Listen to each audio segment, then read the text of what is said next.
You might get this idea of like the gaze, like kind of like the idea like of how people sit around a fire and you like can gaze at like the fire burning, and in the same way like with this light you might be attracted to the light and you want to look at it, and even though nothing's actually changing with it, it's still dynamic in a way and you want to observe it.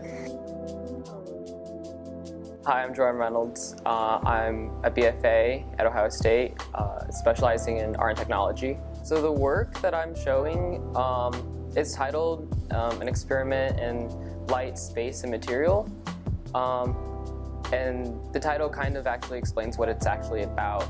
I'm experimenting with how light interacts with the space it's encapsulated in, and how material can shape and form the light.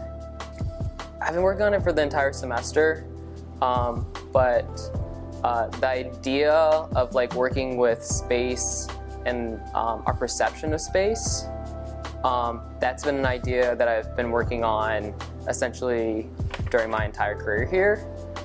So in a way, like this is kind of like the thesis of my idea.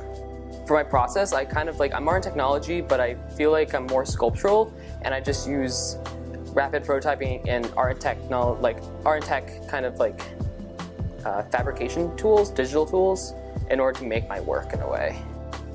Some initial thoughts of like how people receive the space is like they'll obviously, I believe, like there'll be an aura around the work in doing so, but in the same vein, it can also be off-putting because it is so bright and harsh, and kind of, it's brutal in a way to your eyes. So my idea is that it plays between those two ideas, and it's up to the viewer to discern how they feel about it.